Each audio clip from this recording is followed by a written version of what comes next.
as a UN Environment Goodwill Ambassador, joining young people from around the world, I would like to ask a question on behalf of the millions of youth who marched yesterday to raise awareness for the climate crisis.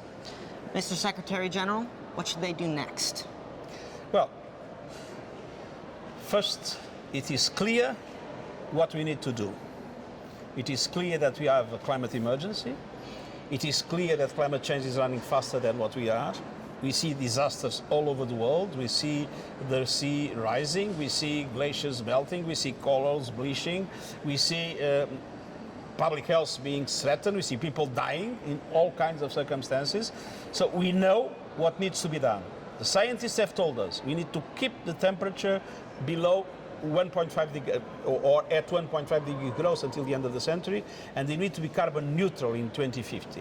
So we know what needs to be done, but we are not doing it. So what is the next step is to make sure that governments, companies, businesses, but also cities and states behave in a way that allows us to defeat climate change. And that is the reason why we are going to have a summit on Monday. And in that summit, I don't ask for speeches. I ask for each government, each city, each business to come with a commitment to say, we are changing course, we are going to respect planet Earth, we are going to fight climate change. I couldn't have said it better myself. No, we think more or less the same way, I believe. All right, so next up, we got a lot of questions from followers on Instagram, and many of them were also on the issue of the climate crisis. So first up, Dan from San Francisco wants to know, which countries are leading the way in combating the climate crisis? What are the positive actions they are taking? I must say that I'm amazed with what small island developing states are doing. They don't contribute much to climate change. They are the first victims when we see atolls that are at risk of disappearing, when we see terrible storms destroying the economy and many aspects of the society of Caribbean islands or in the Pacific. Those countries that are not contributing to climate change, they are now investing themselves in climate action, putting renewables, doing everything possible not to pollute. And that is the best example we have. But I have to say that many other countries are deciding to be carbon neutral in 2050. I see it in Europe, I see it in Africa, I see it in the America's continent. I see it in some parts of Asia. So there is more and more the conscience that we need to change course. And I see countries that are putting a price on carbon, that are taxing carbon instead of taxing people. I see more and more countries taking out subsidies to fossil fuels, and that is absolutely essential. I see more and more businesses that are adapting to become carbon neutral. I see more and more asset owners, those that manage the money, the pension funds and others, that are taking their money out of fossil fuel companies. So lots of things are happening, but it's not enough. We are not doing enough. We are still lagging behind. Climate change is still winning the race. All right. Next up, we have a question from Venezuela. What would you recommend that people in nations of crisis, for example, Venezuela, can do to fight climate change? Well, first of all, they can do it in their lives every day. There are many things we do, the way we eat, the way we move, that have a contribution to climate change. So we can do it ourselves. We can help our communities. But dialogue for peace is also very important to create the conditions for countries to be able to fight climate change. And in Venezuela, we need more dialogue for peace. See. Next up, we have a question from Tegan, who's one of my Instagram followers from the UK. Do you think young activists and protesters are being heard and getting the attention from the people in power? They are being heard. I'm not sure they have received all the attention that they should, but they are being heard. The media everywhere is putting them in front pages, is putting them in the opening of news. They really are making a difference. And I must say, my biggest hope in relation to the capacity of the world to change course is to see the youth so determined and to see more and more my generation understanding that things need to change. Now, we also got lots of questions regarding other topics, such as peace and security. Mohammed says, every month a lot of people and children are killed in conflict. What is the UN doing to protect the lives of people in conflict areas? Well, we have peacekeeper operations in some countries, from the Democratic Republic of Congo to South Sudan, Central African Republic, and peacekeepers are sometimes being killed, protecting people and avoiding civilians to be killed. But the most important is to prevent conflicts and to solve conflicts. And I have to say that in our present world, it's becoming more and more difficult. We see power relations becoming unclear. We see lots of spoilers. When you have a country like Libya, for instance, with a civil war, lots of other countries are interfering and arming the two sides, even if there is an arms embargo. And so the fact that more and more countries are misbehaving is making our life more difficult, both to prevent conflicts and to solve them.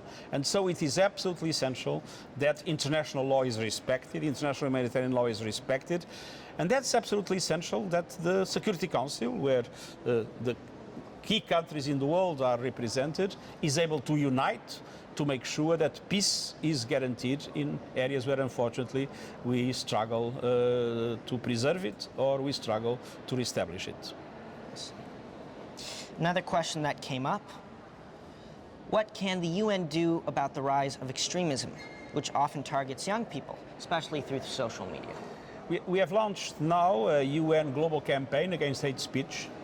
It's totally intolerable what we see. I mean, internet, the digital economy, the digital society are a fantastic potential. We need to use it. We are in Instagram. But this can also be used for horrible things and for hate, to be people against people. And so it's absolutely essential that we do everything possible in order to make sure that the digital world is at the service of harmony, is at the service of peace, is at the service of mutual understanding, and that we create the mechanisms that, respecting the freedom of expression, allow mutual respect to be more and more what prevails in the way we communicate with each other, namely through the modern digital platforms that exist. Now, switching to the topic of migration, Diego asks, how is the UN working to end stigma around immigrants and migrants? We are totally committed to the protection of human rights of migrants. And to give clearly a message, migration is not a negative thing. Migration is one of the components to solve the problems around the world. We have big differences in demography. Some countries have aging populations, very low birth rates. Other countries have very high birth rates. It's normal. For instance, my mother is 96 years old in a country like Portugal, that is not one of the richest countries in the world. And when I visit my mother, there is always someone taking care of her. And most of them are foreigners, most of them are migrants. So we need migrants. If we need migration, then the best way is to organize it, to make sure that countries work together to have regular legal migration instead of allowing traffickers and smugglers that terribly violate the human rights of people to be the ones managing migration flows around the world. Migration is a positive thing. It needs to be positively addressed, and we need international cooperation for that. I see. A user from Nigeria asks, the Sustainable Development Goals are very ambitious. Now, they are a very ambitious plan to make the world better, but looking at the news these days, things can seem to be getting worse. So how realistic is it to think that we'll actually achieve the goals by 2030? And what can each of us do to help? Well, things are not getting worse. There is a reduction of poverty in the world. There is a reduction in infant mortality. There is an increase of people in schools in the world. Things are not getting worse, but they are not moving fast enough. We have looked into the global statistics with a team of experts, and we have discovered that at the present way of doing things, we will reach 2030 not having achieved the Sustainable Development Goals, but at halfway. So we need to accelerate. We need to do more. We need to mobilize more resources, more capacities. We need to have governments more committed, societies more organized, and especially we need money. We need to make sure that the international financial system, that development cooperation mechanisms, that international solidarity allows developing countries to make the investments that are necessary to achieve in education, in health, in the reduction of poverty, in improving agriculture, in preserving the oceans, in fighting climate change, that developing countries have the resources necessary to achieve those goals. Gender equality is also one of the Sustainable Development Goals. Now, one of our users from Italy says, women still face sexism every day. How can we end this and finally achieve gender equality? Well, we live in a male-dominated world with a male-dominated culture, and in my opinion, the best way to reverse this is to achieve gender parity. So we must, in all institutions, and we are doing it in the UN, I have now gender parity in my senior management group. We have gender parity in those that lead UN teams around the world. It's half-half. And we will be having gender parity across the board in 2028. And we have plans in each department to make sure that we get there. Now, if we have gender parity in the UN, if we have gender parity in governments, in parliaments, in the boards of companies, then power relations will change, and then finally gender equality can be a possibility in today's world. Next, let's turn to you and your career for a moment. Sabrina wants to know, you originally graduated with a degree in engineering. Now, one wouldn't normally associate this degree with someone who wants to get into politics. When and how did you decide to pursue a political career?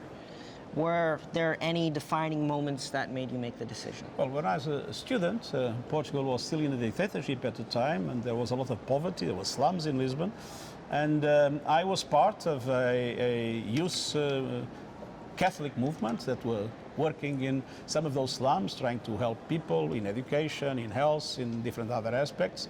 And I felt the terrible shock of this injustice, of the oppression and terrible conditions of life for large parts of the population of my own country.